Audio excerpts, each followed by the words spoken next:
नमस्कार, मेरा नाम है सुमित सिंह मेहता। हाजिर हूँ आपके सामने क्लास 12 फिजिक्स से रिलेटेड एक और नया लेक्चर लेके। आज का हमारा है लेक्चर नंबर 10 और आज के इस लेक्चर का हमारा टॉपिक क्या रहने वाला है? हमारा टॉपिक है refraction of light from spherical surface और उसमें भी हम सबसे पहले डिस्कस करेंगे refraction of light from convex spherical surface and when object is placed in denser medium. और फिर हम डिस्कस करेंगे refraction of light from concave spherical surface and object is placed in rarer medium. अब first वाले case का convex surface के लिए जब ऑब्जेक्ट रेयरर मीडियम में रखा होगा तब किस तरह से रिफ्रैक्शन ऑफ लाइट होगा, ये हमने कल डिस्कस कर लिया है। आज हम पढ़ेंगे कि मेरे पास एक सरफेस है जो कि कॉन्वेक्स है, लेकिन ऑब्जेक्ट कहाँ रखा हुआ है? डेंसर मीडियम में रखा हुआ है। तो फटाफट से हेडिंग डालो और पहली हेडिंग क्या हो जाएगी हमारे पास? Refraction from convex spherical surface when object is placed in denser medium. तो सबसे पहले क्या कर रहे हैं, यहाँ पर एक कॉन्वेक्स सरफेस बना रहे हैं। तो मैंने मान लिया कि मेरे पास इस तरह से क्या है, एक कॉन्वेक्स सरफेस है और यहाँ पर दो मीडियम को ये सेपरेट करेगी। मान लिया ये मीडियम डेंसर मीडियम है और ये मीडियम क्या है? रेयर मीडियम है। तो ये कैसा मीडियम हमारा? यहाँ पर डेंसर मीडियम है और ये मीडियम कैसा है हमारे पास? यहाँ पर रेयरर मीडियम है। तो this is our rarer medium. Okay, assume कर लो ये जो मीडियम है जो कि मैं डेंसर बोल रहा हूँ, माना इस तरह से यहाँ ग्लास है और यहाँ क्या है? एयर है। इसका रिफ्रैक्टिव इंडेक्स कितना है? N2 है। और जो रेयरर मीडियम है इसका रिफ्रैक्टिव इंडेक्स कितना है? N1 है। और एक बात ऑब्वियस सी हो जाएगी कि जो N2 होगा वो ग्रेटर देन क्या होगा? N1 होगा, क्योंकि ये डेंसर है और ये क्या है भाई? रेयरर है। अब ये एक स्फेरिकल सरफेस है तो ये क्या होगा? इसका पोल होगा और इसका जो सेंटर ऑफ कर्वेचर होगा वो कहाँ पर होगा? कहीं यहाँ पर होगा। और अगर मैं इन दोनों को एक लाइन से मिलाऊंगा तो मुझे क्या मिलेगी? प्रिंसिपल एक्सेस मिलेगी। तो ये मेरे पास क्या इसकी प्रिंसिपल एक्सेस है। ये पॉइंट क्या हो जाएगा? C हो जाएगा और ये पॉइंट क्या हो जाएगा भाई? यहाँ पर P हो जाएगा। ओके, अब मुझे रिफ्रैक्शन दिखाना है इस कॉन्वेक्स स्फेरिकल सरफेस के कारण। अब ऑब्जेक्ट कहाँ रखना है हमको? ऑब्जेक्ट रखना है मुझे कहाँ? डेंसर मीडियम में, यानी इस मीडियम में। और हमने ये पढ़ा था कि जब भी हम स्फेरिकल सरफेस से रिफ्रैक्शन देखेंगे तो जो हमारा ऑब्जेक्ट होगा, पहले वो पॉइंट साइज ऑब्जेक्ट होगा और दूसरा उसे हम कहाँ रखेंगे? इस प्रिंसिपल एक्सेस पर किसी एक पॉइंट पर रखेंगे। मैंने मान लिया कि जो मेरा ऑब्जेक्ट है वो कहाँ रखा हुआ भाई? यहाँ पर रखा हुआ। ये मेरे पास क्या है? एक ऑब्जेक्ट O है। अब होगा क्या? इससे लाइट रे आएगी तो माना लाइट रे क्या हुई? इस तरह से यहाँ को और आई। अब ये जैसे ही इस इंटरफेस पर पड़ेगी तो यहाँ पर क्या होगा? मीडियम चेंज हो रहा है। अगर मीडियम चेंज हो रहा है तो यहाँ पर कौन सा फिनोमिना होगा? रिफ्रैक्शन का फिनोमिना होगा। अब रिफ्रैक्शन के बाद जब लाइट रे बेंड होगी तो वो कहाँ जाएगी, ये जानने के लिए मुझे यहाँ पर एक नॉर्मल ड्रॉ करना पड़ेगा। तो नॉर्मल हमेशा कहाँ से ड्रॉ होगा भाई? इस सेंटर ऑफ कर्वेचर C से ड्रॉ होगा। तो मैं क्या कर रहा हूँ, इस पॉइंट पर, लेट अस से ये पॉइंट मेरे पास क्या है? इसको पॉइंट A बोल दिया मैंने। तो इस पॉइंट A पर मैं इस C से एक नॉर्मल मैंने इस तरह से ड्रॉ कर दिया। जैसे मैंने यहाँ पर नॉर्मल ड्रॉ किया तो इसे आगे तक जाएगा यूँ करके। ओके, तो ये मेरे पास क्या है? इस तरह से डॉटेड है, वो क्या है? हमारा नॉर्मल है जो कि मैंने यहाँ C से ड्रॉ कर रखा है। ये इंसिडेंट लाइट है तो ये मेरे पास क्या हो जाएगा भाई? एंगल I हो जाएगा। अब लाइट रे अगर ये मीडियम चेंज नहीं होता, सीधे ऐसे आगे को जाते रहती, लेकिन मीडियम चेंज हो गया और लाइट रे कहाँ से कहाँ जा रही है भाई? डेंसर से रेयरर में जा रही है। और हमने ये पढ़ा है कि जब भी कोई लाइट रे डेंसर से रेयरर मीडियम में जाती है तो वो नॉर्मल से दूर हट जाती है। तो लाइट रे ऐसे जा रही थी तो ये मेरे पास क्या भाई? नॉर्मल है, तो it will bend away from the normal. तो कैसे बेंड हो जाएगी? इस तरह से नीचे की ओर बेंड हो जाएगी। तो लाइट रे हमारी कुछ इस तरह से away from the normal bend हो जाएगी। ठीक है, आई होप आपको दिख रहा होगा यहाँ पॉइंट। तो लाइट रे हमारी इस तरह से away from the normal bend होगी। तो ये मेरे पास यहाँ क्या बन जाएगी? इसकी इमेज I बन जाएगी। अब ये जो रे है वो रिफ्रैक्टेड रे है तो ये एंगल क्या हो जाएगा यहाँ से यहाँ तक? तो दिस एंगल R, ये एंगल क्या हो जाएगा? मेरा R हो जाएगा। ठीक है, अब ये जो रे है जो ऑब्जेक्ट से निकल रही है, हमने ये पढ़ा है कि ये प्रिंसिपल एक्सेस से कितना एंगल बनाती है? अल्फा एंगल बनाती है। और जो ये इमेज पर जो लाइट रे आ रही है, यानी जो इमेज से जो लाइट रे जा रही है या फिर इस पर आ रही है, ये जो एंगल बनाता है इसे हम क्या बोलते हैं? एंगल बीटा बोलते हैं। और इस R ने, या बोल सकते हैं इस परपेंडिकुलर ने जो एक्स एक्सेस से, सॉरी, इस प्रिंसिपल एक्सेस जो एंगल बनाया उसी को हम क्या बोलते हैं? गामा बोलते हैं। तो 3 एंगल मैंने यहाँ पर डिफाइन किए, जैसे कल भी हमने किया था। ये क्या है, अल्फा, ये बीटा, और ये हमारे पास क्या है, गामा है। थोड़ा सा गामा और आर मेरा एक जैसा दिख रहा है, तो इसको क्या कर देंगे हम इस तरह से, गामा, थोड़ा सा मैंने टिल्ट कर दिया। तो ये हमारे पास क्या है भाई, गामा है। अब एक काम और करो, फिर एक काम करेंगे हम, इस पॉइंट ए से यहाँ पर एक नॉर्मल ड्रॉ कर देंगे। कहाँ पर, इस प्रिंसिपल एक्सिस पर, और ये पॉइंट क्या है मेरे पास, एम है। अगेन वो पुरानी बातों को याद करो, हमने वहाँ पर एक अजम्पशन लिया था। अजम्पशन ये है कि ये जो मेरे पास इसका जो अपर्चर होगा हमारे इस कॉन्वेक्स स्फेरिकल सरफेस का, ये बहुत कम होगा। अगर अपर्चर बहुत कम होगा तो जो एम पॉइंट है वो पी पॉइंट के बहुत करीब होगा। इसका मतलब मैं यहाँ से क्या लिख सकता हूँ कि this M is very very close to P. मैं m से डिस्टेंस नापूं या p से डिस्टेंस नापूं, एक ही बात है, क्योंकि जो m और p दोनों पॉइंट हैं ये एक दूसरे के बहुत क्लोज होंगे। अगर इतनी कहानी समझ में आई, अब थोड़ा सा आगे बढ़ते हैं।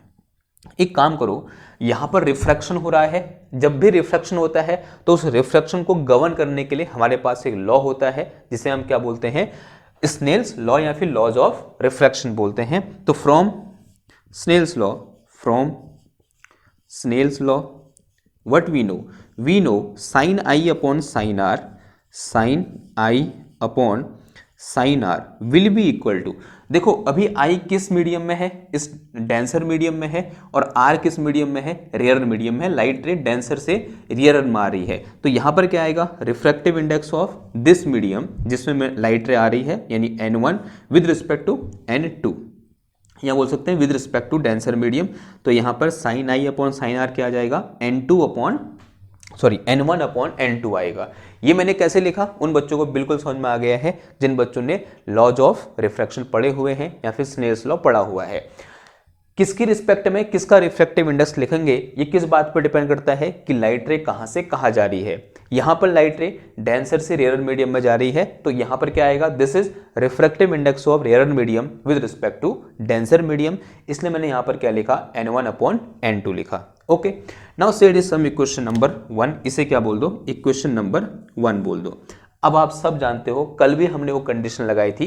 कंडीशन क्या है कि these angle I and angle R are very very small. अगर मैं ये बोलूं, if angle I and angle R are very very small, अगर ये दोनों एंगल क्या हों, बहुत छोटे हों, तब जो साइन आई होता है वो लगभग आई के बराबर हो जाता है, एंड जो ये साइन आर होता है ये लगभग आर के बराबर होता है। Now equation 1 become, now equation 1 क्या बन जाएगी, I upon R is equal to कितना आ जाएगा, N1 अपॉन N2 आ गया। थोड़ा सा इसको क्रॉस मल्टीप्लाई करो तो ये कितना आ गया, देखो यहाँ से I N2 equal to R N1 आ गया। And set is some equation number 2, इसे क्या बोल देंगे हम, इक्वेशन नंबर 2 बोल देंगे। ठीक है, नाउ अब एक काम कर रहा हूं मैं, इस आई और आर को जो अल्फा बीटा गामा मैंने यहाँ पर एंगल डिफाइन कर रखे हैं उनके टर्म में लिखना चाह रहा हूँ। कैसे लिखूंगा, अगेन कुछ ट्रायंगल की प्रॉपर्टी लगाएंगे और वहां से लिख लेंगे।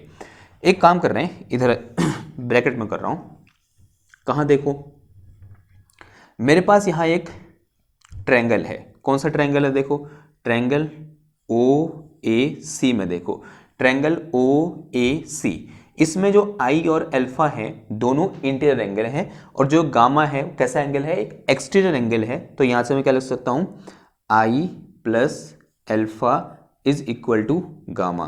तो यहां से मेरे पास आई इज इक्वल टू कितना आ जाएगा, गामा माइनस अल्फा आ जाएगा। ठीक है, तो मैंने यहां पर आई को गामा और अल्फा के टर्म में लिख दिया।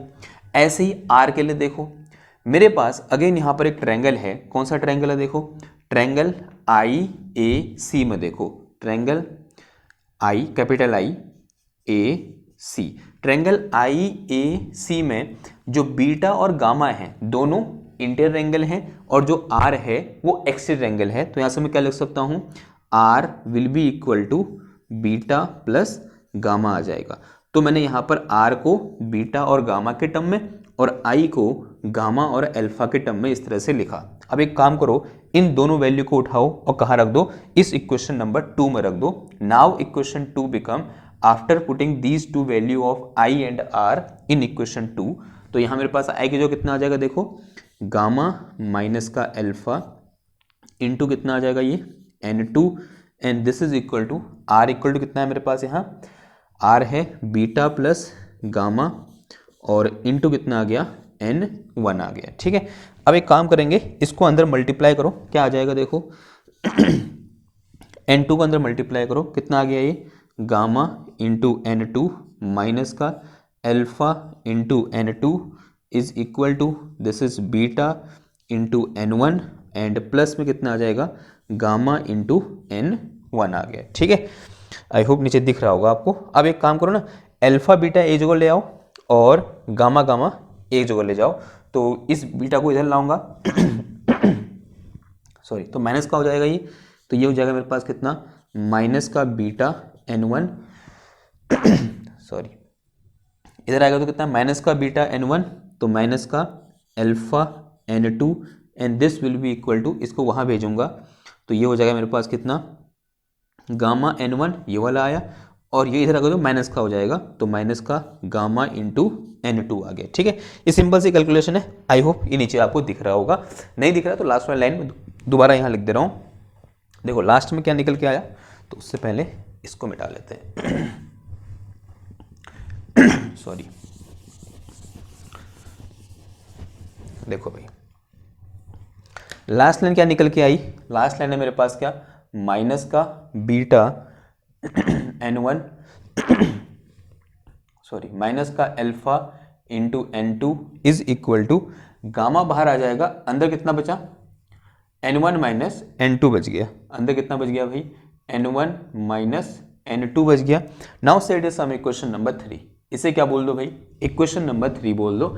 हमें सिंपल क्या करना है, अल्फा बीटा गामा की वैल्यू निकालनी है सॉरी, कैसे निकालेंगे उससे पहले एक बार और ध्यान समझना, ये मेरे पास क्या पोल है और पोल से लेकर ऑब्जेक्ट की डिस्टेंस क्या हो जाएगी हमारी u हो जाएगी। ये मेरे पास अगेन पोल है और पोल से लेकर c तक की डिस्टेंस क्या हो जाएगी हमारी r हो जाएगी, और ये मेरे पास i है यानी इमेज है, इमेज से लेकर पोल तक की डिस्टेंस क्या हो जाएगी मेरी v हो जाएगी। ठीक है, नाउ अब अल्फा बीटा गामा की जो वैल्यू है उसको मुझे r u और v के टर्म में लिखना है। कैसे लिखेंगे, बाय यूजिंग ट्रिग्नोमेट्री। तो मेरे पास यहाँ पर एक ट्रायंगल है, कौन सा ट्रायंगल देखो, ट्रायंगल AMO में देखो, ट्रायंगल AMO, ट्रायंगल AOM में अगर मैं यहाँ से क्या निकालूं tan अल्फा निकालूं, कहाँ है tan अल्फा, ये tan अल्फा है, तो ये क्या हो जाएगा मेरे पास tan alpha will be equal to AM upon में कितना आ गया MO आ गया। अब ध्यान समझना बात को, जो M पॉइंट हो P पॉइंट के बहुत करीब है, तो इसे मैं क्या लिख सकता हूँ देखो AP अपॉन MO लिख सकता हूं। अब यहां पर एक और कंडीशन है, कंडीशन क्या है कि this alpha is very very small, और अगर अगेन कल वाला लेक्चर याद करो, अगर अल्फा बहुत छोटा होगा तो tan अल्फा लगभग किसके बराबर होगा अल्फा के बराबर होगा। तो ये जो कंडीशन निकल के आएगी कि tan alpha is approximately equal to alpha, ये कैसे लिखा मैंने, because our alpha is very very small, तो अल्फा इक्वल टू कितना आ गया यहाँ पर AP अपॉन MO आ गया। ये मैंने क्यों लिखा, because alpha is very very small, very very small. ठीक है, तो अल्फा इक्वल टू कितना आया AP अपॉन MO आया। अब ऐसे देखो, इसको मैं MO भी लिख सकता हूं या फिर इसको PO भी लिख सकता हूं, because again M is very very close to P, तो इसको मैं PO भी लिख सकता हूं, ध्यान समझना बात को। ठीक है, इसमें किसी को दिक्कत नहीं होनी चाहिए। अब आ गया अल्फा के बाद काम तो हो गया, अब बारी किसकी है बीटा की। अब बीटा के लिए मेरे पास यहाँ पर अगेन एक ट्रायंगल है, राइट एंगल ट्रायंगल IAM में देखो, किसमें देखो IAM। अगर मैं यहाँ पर क्या लगाऊं tan बीटा लगाऊं, तो tan बीटा इक्वल टू कितना आ जाएगा ये AM अपॉन बेस, बेस कितना है इसका IM है। Again this M is very close to P, तो इसको मैं कहता हूँ AP, सॉरी हाँ लिख तो सकते ही हैं, वैसे इसको लिखने की जरूरत नहीं थी क्योंकि कट जाएगा ये। और नीचे कितना आ गया IM will be approximately equal to IP। ठीक है, IM approximately equal to IP। Book में आपको ये AM लिखा हुआ मिलेगा, बिकॉज ये सब में कट जाना है, AM सब में क्या है कॉमन है, तो इसकी चिंता मत कीजिए आप। तो AM को AM रहने दो, नीचे वाले को चेंज कर दो। ठीक है, ओके अगेन एक कंडीशन लगा देंगे कि our beta is very very small, if beta is very very small, if beta is very very small then क्या हो जाएगा, this tan beta approximately equal to beta and this will be equal to कितना आ जाएगा, A M upon I P आ जाएगा। ऐसे क्या निकालोगे आप, गामा निकाल दोगे। और गामा निकालने के लिए कौन सा ट्रायंगल देखेंगे हम, इन ट्रायंगल ए एम सी में देखो, किस में देखो, ए एम सी में। तो in triangle A M C 10 gamma equal to कितना हो जाएगा, देखो 10 gamma will be equal to A M upon कितना आ गया, एम सी आ गया। And this M is very close to P, तो इसे मैं क्या लिख सकता हूँ, A M upon P C लिख सकता हूँ। अगेन वही condition, if gamma is very very small तो 10 gamma approximately equal to gamma, तो कितना आ जाएगा ये, A M upon P C आ गया। तो ये मेरे पास क्या निकला भाई, यहाँ अल्फा निकला, ये क्या निकला बीटा, ये क्या निकला गामा। अब एक काम करो, इस अल्फा बीटा गामा की वैल्यू उठाओ, इक्वेशन नंबर 3 में रख दो। नाउ इक्वेशन 3 बिकम, बीटा का जो क्या कितना पुट करना है हमने, माइनस का कितना आ जाएगा ये, ए एम अपॉन कितना आया, आई पी आ गया, और इनटू कितना आ गया, एन वन, फिर माइनस का अल्फा की जो कितना आ जाएगा, देखो यहाँ से ए पी, वैसे मैंने ए पी लिख रखा है, इसको ए एम लिख सकते हैं हम, ठीक। तो कितना है ए एम, और अपॉन में कितना आ जाएगा, पी ओ इंटू कितना आ जाएगा, N two, and this will be equal to gamma. Gamma का जो कितना है भाई, यहाँ मेरे पास देखो, this is A M upon कितना आ गया, पी सी आ गया, और ब्रैकेट के अंदर कितना आ रखा है हमारा, this is N one minus N two, this one is N one minus N two, ठीक है। देखो ये A M A M A M cancel हो गया, ये मेरे पास क्या बचा, देखो माइनस का N one upon I P बचा, माइनस का N two upon P O बचा, and this will be equal to कितना आ जाएगा, N one minus N two upon कितना आया, पी सी आ गया, ठीक है। अब मेरे पास आई पी पता है मेरे को, आई पी की वैल्यू कितनी है भाई, माइनस वी के बराबर, बिकॉज मैं कहाँ हूँ, इधर की ओर जा रहा हूँ, तो पोल्स जब यहाँ जाएंगे तो सारी चीज़ें कैसे आएंगी, नेगेटिव आएंगी।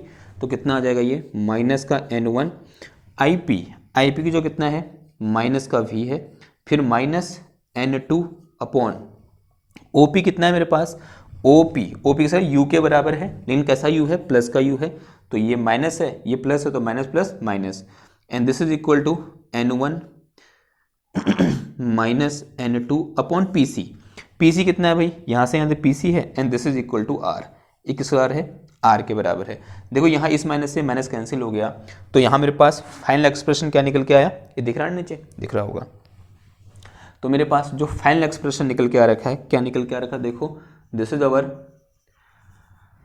N one upon V, and minus का कितना आया, N two upon V, sorry U, and this will be equal to कितना आ जाएगा, N one minus N two upon R, and this is our final expression for formula of refraction of light from convex spherical surface when object is placed in denser medium. अब जब rare medium में था object हमारा, तो क्या change था, just यहाँ पर N1 N2 का जो प्लेस है वो चेंज हो गया था। तो फॉर रेयर मीडियम का मतलब क्या हुआ कि जब ऑब्जेक्ट कहाँ रखा था, रेयर मीडियम में रखा था, तो फॉर्मूला क्या था, फॉर्मूला कुछ ऐसा था, N2 अपॉन वी माइनस का N1 upon U is equal to N2 minus N1 upon R, यानी जो N1 और N2 की जो पोजीशन है उसको क्या कर दो, इंटरचेंज कर दो, तो किसके निकल के आ जाएगा, when object placed in rare medium के निकल के आ जाएगा। ये डेरिवेशन हमने कल ही कर लिया है, ठीक। तो ये क्या है भाई, हमारा फाइनल एक्सप्रेशन है, ये आपको याद रहना चाहिए, क्योंकि आगे क्या होगा ये यूज होगा, ठीक है। और याद करने का तरीका क्या है, एक को याद कर लो, दूसरा अपने आप आ जाएगा, बिकॉज आपको सिर्फ क्या करना है, N1 N2 की पोजीशन को चेंज कर देना है, ठीक है बात, ओके। बात ठीक है, तो आगे बढ़ते हैं। ये तो हमारे पास पहला एक्सप्रेशन हो गया। अब किसके लिए है, कॉनकेव स्फेरिकल सरफेस के लिए, और जो हमारा ऑब्जेक्ट कहाँ रखा होगा भाई, रेयर मीडियम में रखा होगा। तो नेक्स्ट लाइन डालो क्या, रिफ्रैक्शन फ्रॉम कॉनकेव, यहाँ पर सिर्फ इतना चेंज कर दो, कॉनकेव, और यहाँ क्या आ जाएगा, रेयर मीडियम। तो ऑब्जेक्ट कहाँ रखा हुआ है, कॉनकेव जो स्फेरिकल सरफेस है, और मेरा ऑब्जेक्ट कहाँ रखा हुआ है, रेयरर मीडियम में। ठीक है, तो डायग्राम बनाएंगे। अगेन डायग्राम यहाँ पर बहुत इंपॉर्टेंट है क्योंकि बाकी कैलकुलेशन तो बहुत आसान है, आपको सिर्फ ट्रिग्नोमेट्री लगानी है, ट्रायंगल देखने हैं, सिमिलर ट्रायंगल, सॉरी उनमें भी कौन से इंटर ट्रायंगल देखने हैं, बस इतना ही काम करना है।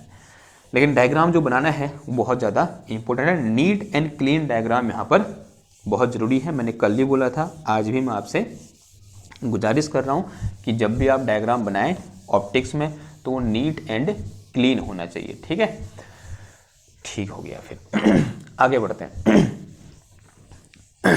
सॉरी, अब कॉन्केव स्फेरिकल सरफेस क्या होता है ये आप जानते हैं, थोड़ा सा देखते हैं। तो इस तरह से मेरे पास भाई ये क्या है, एक कॉन्केव स्फेरिकल सरफेस है। ये हमारा क्या है, कॉन्केव स्फेरिकल सरफेस है, यूं करके।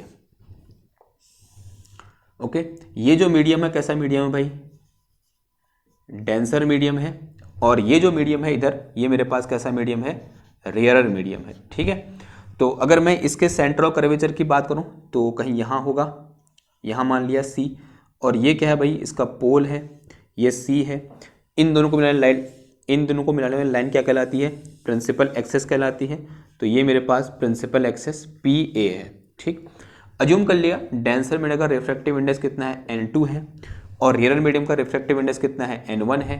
और एक बात तो ऑब्वियस है कि जो N2 होगा वो ग्रेटर देन क्या होगा, N1 होगा। ठीक, अब मुझे इसके लिए रिफ्रैक्शन ऑफ लाइट देखना है, तो उसके लिए क्या करेंगे, हम एक पॉइंट ऑब्जेक्ट लेंगे जो कि कहाँ रखा होगा भाई, हमारा इसी प्रिंसिपल एक्सेस पर रखा होगा। लेट अस से दिस इज O। तो एक लाइट रे यहाँ से इस तरह से आएगी, अब यहाँ से कहाँ जाएगी आफ्टर रिफ्रैक्शन, ये जानने के लिए मुझे यहाँ पर नॉर्मल ड्रॉ करना पड़ेगा। और नॉर्मल कहाँ से ड्रॉ होगा भाई, इस इस सेंटर ऑफ कर्वेचर से ड्रॉ होगा। तो ये सेंटर ऑफ कर्वेचर है, तो मैंने यहाँ से क्या किया, इस तरह से एक नॉर्मल ड्रॉ कर दिया। तो दिस इज नॉर्मल। तो ये मेरे पास क्या है भाई, नॉर्मल है। अगर ये नॉर्मल है और ये इस तरह से इंसिडेंट रे है यहाँ पर, तो ये एंगल क्या हो जाएगा, तो और this angle will be equal to I। ये एंगल क्या होगा हमारा, I होगा। अब ध्यान समझना बात को, अगर ये मीडियम यहाँ पर चेंज नहीं होता तो लाइट रे सीधे ऐसे आगे निकल जाती। अब हुआ क्या, ये कहाँ से कहाँ जा रही है, रेयरर से डेंसर मीडियम में जा रही है। तो लाइट रे will bend towards the normal. देखो लाइट रे जा कैसे लेती, ऐसे यहाँ की ओर। अब होगा क्या, लाइट रे ऐसे बेंड हो जाए कहाँ की ओर, नॉर्मल की ओर। किस तरह से, ऐसे यू करके। तो मैं लाइट रे क्या हुई भाई, इस तरह से यहाँ की ओर बेंड होगी। अब जैसे लाइट रे यहाँ की ओर बेंड होगी, अगर कोई इंसान इसको यहाँ से देखेगा उसे क्या लगेगा कि लाइट रे कहाँ से आ रही है भाई, यहाँ कहीं पीछे से आ रही है। तो लाइट रे कहाँ से आ रही है, इस पॉइंट I से आ रही है। ठीक है, थोड़ा बन रहा है नहीं बन रहा है, थोड़ा डायग्राम अजीब सा हो रहा है हमारा, कोई बात नहीं। इसको देखो मैं दोबारा बना रहा हूँ यहाँ पर, ताकि एक क्लियर डायग्राम बने, क्योंकि हम थोड़ा सा कठिन होता है डायग्राम को देखना, क्योंकि एंगल ऑफ जो रिफ्रैक्शन एंगल है बहुत छोटा बन जा रहा है हमारा।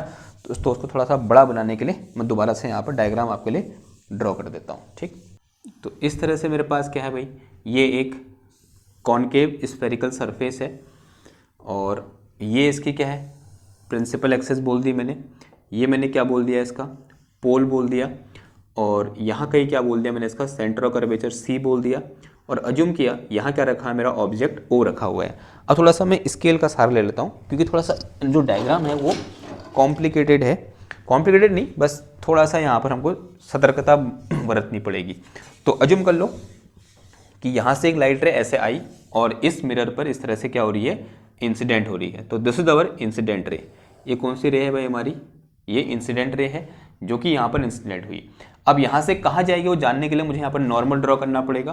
तो नॉर्मल कहाँ से ड्रॉ होगा, कहीं यहाँ से ड्रॉ होगा। तो this is normal at the point of incident. तो ये मेरे पास क्या है, नॉर्मल है।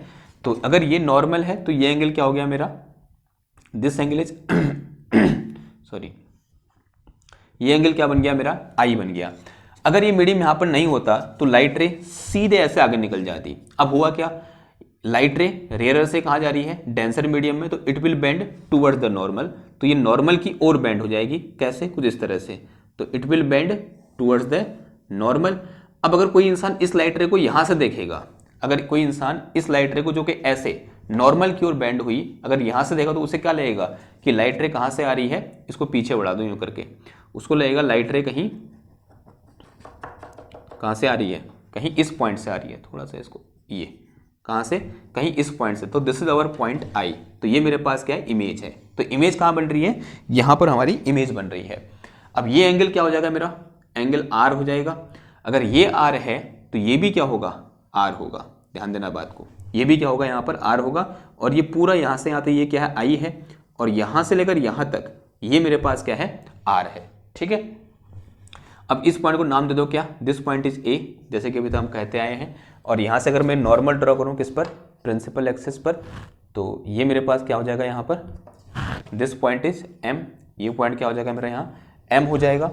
और जो m है वो p के बहुत क्या क्लोज होगा, ये भी आपको यहाँ पर ध्यान रखना है कि m is very very close to p। और हमारा अजम्पशन है कि ये डेंसर मीडियम है, इसका रिफ्रैक्टिव इंडेक्स n2 है। और ये रेयर मीडियम है, इसका रिफ्रैक्टिव इंडेक्स कितना है, n1 है। ठीक है, तो यहाँ पर आपको एक नसीहत ये है कि जब भी ये डायग्राम बनाओ थोड़ा सा स्केल का यूज कर लो, क्योंकि अच्छा बन रहा है। ओके, जब स्केल का यूज नहीं किया, यहाँ पर हमें थोड़ा सा क्या होगी, लाइनें टेढ़ी होगी और आपको हो सकता है समझने में क्या हो, कठिनाई हो, या फिर जो डायग्राम आपका बने वो उतना स्पष्ट ना बने। ठीक, नाउ अब ये जो एंगल होगा जो कि ऑब्जेक्ट से जाने वाली लाइट रे बना रही है, उसे मैं क्या बोलूँगा, अल्फा। ये जो एंगल होगा जो इमेज वाली लाइन बना रही है, उसे मैं क्या बोलूँगा, बीटा। और इस नॉर्मल ने जो एंगल बनाया इस प्रिंसिपल एक्सिस से, उसे मैं क्या बोलूँगा, गामा। ठीक, सबसे पहले क्या लगाएंगे, स्नेल्स लॉ लगाएंगे। तो लगा दो यहाँ पर, तो क्या आ जाएगा स्नेल्स लॉ से, sine I upon sine R is equal to, right ray कहाँ जा रही है, डेंसर मीडियम में, कहाँ से, रेयर मीडियम से, रेयर मीडियम से। तो कितना आ जाएगा, ये n2 अपॉन n1 आ जाएगा। अगेन सेम कंडीशन कि angle I and angle R both are very very small. अगर एंगल I और एंगल R दोनों बहुत छोटे हैं तो साइन I यहाँ पर क्या होगा, sine I approximately equal to I and sine R approximately equal to R। तो यहाँ से मेरे पास कितना आ गया, I upon R is equal to n2 upon n1। आप यहाँ पर एक लाइन लिख देना कि here angle I and angle R are very very small, that's why we can write sin I approximately equal to I and sin R approximately equal to R, and this gives us I into n1 equal to R into n2, say it is some equation number 1। इसे मैंने क्या बोल दिया, equation number 1 बोल दिया। ठीक है, फिर क्या करोगे, इस I और R को अल्फा बीटा गामा के टर्म में लिखोगे यूजिंग ट्रिग्नोमेट्री। कैसे करेंगे बताओ भाई, सॉरी ट्रिग्नोमेट्री नहीं, जो ट्रायंगल की प्रॉपर्टी होती है उनसे कर सकते हैं। यहाँ पर ट्रायंगल ढूंढो, मैं एक ट्रायंगल यहाँ पर ढूंढ रहा हूँ कि ट्रायंगल कौन सा है मेरे पास, देखो OAC में, देखो ट्रायंगल OAC में ये जो मेरे पास एंगल है ये क्या है, मेरे पास I है, ये एंगल क्या है, अल्फा है। दोनों कैसे एंगल हैं, इंटीरियर एंगल है। तो इसका मतलब alpha plus I will be equal to कितना आ जाएगा, एक्सटीरियर एंगल जो कितना है मेरे पास, गामा है। तो यहाँ से मेरे पास I इज इक्वल टू कितना आ गया, गामा, और प्लस कितना आ जाएगा, अल्फा आ जाएगा। ठीक है, गामा प्लस अल्फा, ये क्या निकला मेरा, I निकला। अब ऐसे R के लिए देखो, R कहाँ से देख सकता हूँ मैं, मेरे पास अगेन यहाँ पर एक ट्रायंगल है, देखो ट्रायंगल IAC में, देखो किस में देखेंगे, IAC में। तो ट्रायंगल IAC में ये I है यहाँ, सॉरी ये क्या है, R है, यहाँ से लेकर यहाँ तक ये मेरे पास क्या है भाई, बीटा है। तो beta plus R equal to कितना आ जाएगा, गामा आ जाएगा। तो this is beta plus R equal to gamma. तो यहाँ से मेरे पास R इक्वल टू कितना आ जाएगा, गामा माइनस बीटा आ जाएगा। ठीक है, अब एक काम करो, इन दोनों की वैल्यू I और R की वैल्यू उठाकर इक्वेशन नंबर 1 में रखो। तो क्या आ जाएगा यहाँ से, नाउ इक्वेशन 1 बिकम, I की वैल्यू कितनी है, gamma plus alpha, gamma plus alpha, और इनटू कितना आ जाएगा, ये n1 आ जाएगा। And this is equal to, ये मेरे पास क्या है, R है, R की वैल्यू कितनी है, यहाँ से देखो गामा माइनस का बीटा इनटू कितना आ जाएगा, n2 आ जाएगा। अंदर मल्टीप्लाई कर दो तो gamma n1 plus alpha n1 equal to gamma n2 minus beta n2। ठीक है, अब अल्फा बीटा एक साथ ले आओ और गामा गामा को एक साथ भेज दो। तो ये मेरे पास कितना आ गया, देखो alpha n1 plus beta n2 is equal to gamma n2 minus gamma n1 आ गया। ठीक, थोड़ा सा और अच्छे से लिख दो, तो this is alpha n1 plus beta n2 equal to, gamma बाहर आ गया, अंदर कितना बच गया, N2 minus N1 said is some equation number 2। इसे मैंने क्या बोल दिया, इक्वेशन नंबर 2 बोल दिया। अब सेम वही करोगे जो हमने थोड़ी देर पहले किया था कि अल्फा बीटा गामा की वैल्यू u v और r के टर्म में लिखोगे, तो उससे पहले मुझे u v और r डिफाइन करने पड़ेंगे। तो ये ऑब्जेक्ट है, ऑब्जेक्ट से लेकर पोल तक की डिस्टेंस क्या कहलाती है भाई, u। ये इमेज है, इमेज से लेकर पोल तक की डिस्टेंस क्या कहलाती है भाई हमारी, v कहलाती है। और ये मेरे पास सेंटर ऑफ कर्वेचर है, और यहाँ से लेकर पोल तक की डिस्टेंस क्या कहलाती है हमारी, आर कहलाती है। तो मुझे अब अल्फा बीटा गामा की वैल्यू यू वी और आर के टर्म में लिखना पड़ेगा, जो कि बहुत आसान है। कैसे निकालोगे, पहले क्या निकालो, टेन अल्फा निकाल दो। नाउ टेन अल्फा, अभी मैं वो कुछ ना किस ट्रायंगल में देख रहा हूँ, फटाफट देखो टेन अल्फा किस ट्रायंगल में होगा, ट्रायंगल ओ ए एम में। देखो ट्रायंगल ओ ए एम में tan alpha is equal to कितना है मेरे पास, A M upon O M है। Now this O M is approximately equal to O P, because M is very very close to P. तो मैं इसे क्या लिख सकता हूँ, A M upon O P लिख सकता हूँ। और this alpha is again very very small, तो tan alpha is approximately equal to alpha. तो मैं सीधे अल्फा लिख दे रहा हूँ, ठीक है। वो मैं लैंग्वेज अब नहीं लिख रहा हूँ, क्योंकि बहुत बार लिख चुका हूँ, कल भी हम वही लिख रहे थे, आज भी हमने वही लिखा, तो इसलिए मैंने सीधे टेन अल्फा क्या लिख दिया, अल्फा लिख दिया, because alpha is very very small. ऐसे किस में देखेंगे हम यहाँ पर, टेन बीटा के लिए देखो, तो tan beta will be equal to किस ट्रायंगल में आएगा, ट्रायंगल आई ए एम में। देखो तो टेन बीटा इक्वल टू कितना आ जाएगा यहाँ से, ए एम, और अपॉन में कितना आएगा, I M, A M upon I M. Again M is very very close to P, तो इसे क्या लिखता हूँ मैं, A M upon I P लिख सकता हूँ, and this is equal to beta, because this tan beta approximately equal to beta, because this beta is very very small. ऐसे किसके लिए, गामा के लिए। तो गामा के लिए किस ट्रायंगल में देखोगे, ट्रायंगल सी ए एम में। देखो तो यहाँ से मेरे पास tan gamma will be equal to कितना आ गया, ये है मेरे पास कितना, ए एम अपॉन, यहाँ से लेकर यहाँ तक ये कितना हो जाएगा, सी एम हो जाएगा, and this C M will be approximately equal to C P, because M is very very close to P, तो C P, and this is equal to gamma. इसे मैं लिखता हूँ, खाली गामा लिख सकता हूँ, because this gamma is very very small. अब एक काम करो, यहाँ से अल्फा बीटा गामा उठाओ और इक्वेशन नंबर 2 में रखो।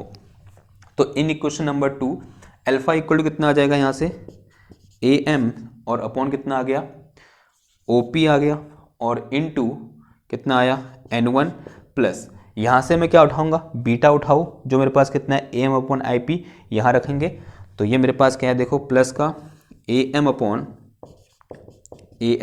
Upon this is I P into कितना आया, एन टू आ गया, and this will be equal to, ये हो जाएगा मेरे पास कितना,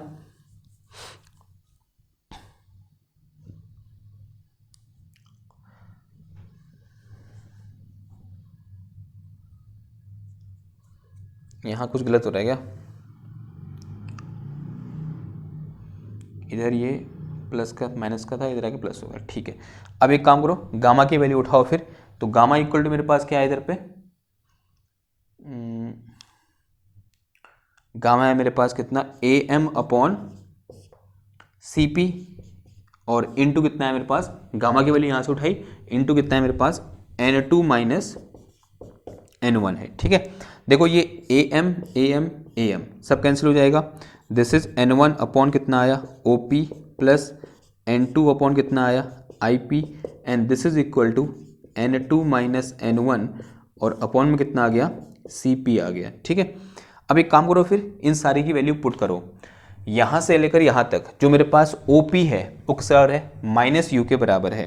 तो ये मेरे पास कितना, N one upon minus U आ गया, प्लस एन टू अपॉन जो मेरे पास आई पी है, आई पी किसके बराबर है, माइनस का वी के बराबर है, I P will be equal to minus V, and this is equal to N two minus N one upon C P किसके बराबर है भाई, माइनस आर के बराबर है, C P will be equal to minus R, ठीक है, ठीक हो गया। तो ये क्या निकल के आया मेरे पास, एक मिनट, कुछ गड़बड़ हो रही है मेरे को ऐसा लग रहा है,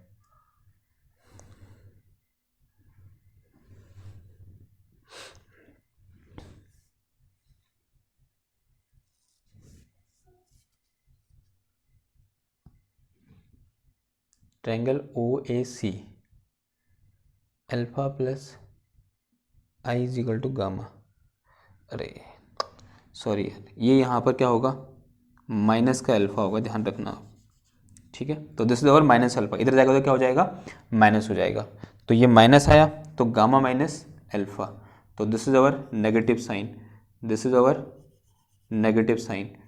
तो ये अल्फा है, तो ये किसका है, माइनस का है, ये माइनस का अल्फा n1, तो ये माइनस है, ठीक है।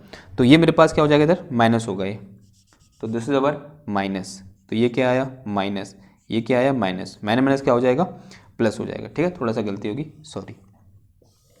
तो इसे मैं क्या लिख सकता हूँ, देखो इसे मैं लिख सकता हूँ यहाँ पर कितना, n1 अपॉन u माइनस का, ये मेरे पास कितना आया, n2 upon v is equal to कितना आया, n2 माइनस n1 और अपॉन में कितना आया, माइनस का r। एक काम करो, उस माइनस को यहाँ भेज दो, तो कितना आ गया ये, n2 अपॉन v माइनस का n1 upon u equal to n2 minus n1 और अपॉन में कितना आया, r आ गया। And this is our expression for refraction of light from concave spherical surface when object is placed in rarer medium, और we can say when object is placed in rarer medium। और आप देख रहे हो same formula निकल के आया है जो किसके लिए निकल के आया था, कॉन्वेक्स के लिए निकल के आया था, यानी फॉर्मूले में कोई चेंज नहीं आएगा, चाहे वो कॉनकेव हो कॉन्वेक्स हो, लेकिन अगर हम ऑब्जेक्ट की पोजीशन को चेंज कर दें, ऑब्जेक्ट को हम डेंसर मीडियम में रख दें, तो फॉर्मूले में चेंज आएगा। अगर इसको मैं डेंसर मीडियम में रखूंगा तो if our object is denser medium, now formula क्या होगा, अगर ऑब्जेक्ट यहां होगा तो फॉर्मूला क्या बन जाएगा, इसका ठीक उल्टा। तो फॉर डेंसर मीडियम जो फॉर्मूला निकल के आएगा वो क्या निकल के आएगा, जो मेरे पास n1 n2 की जो वैल्यू है, जो प्लेस है उनको चेंज कर दो, तो कितना आ जाएगा ये, n1 अपॉन v माइनस का n2 upon u equal to n1 minus n2 upon में कितना आ गया, r आ गया, बस इतना सा चेंज आएगा। तो ये क्या है भाई, हमारे फॉर्मूले हैं, और इनमें से एक फॉर्मूला लगभग हर साल पूछा जाता है, इसलिए ये सारे फॉर्मूले या सारे डेरिवेशन जो कल और आज में हमने किए हैं वो बहुत ज़्यादा इंपॉर्टेंट हैं, और ये आगे आने वाले डेरिवेशन में भी यूज होंगे, जिनमें से एक क्या है, हमारा लेंस मेकर फॉर्मूला है, ठीक है। अब हम नेक्स्ट लेक्चर में डिस्कस करेंगे लेंसेज के बारे में। आई होप आज का ये लेक्चर आपको पसंद आया होगा, अगर पसंद आया है तो उसको लाइक करो, शेयर करो, सब्सक्राइब करो। मैं मिलता हूँ आपसे नेक्स्ट क्लास में एक और नए टॉपिक के साथ, तब तक के लिए थैंक यू, धन्यवाद, बाय बाय।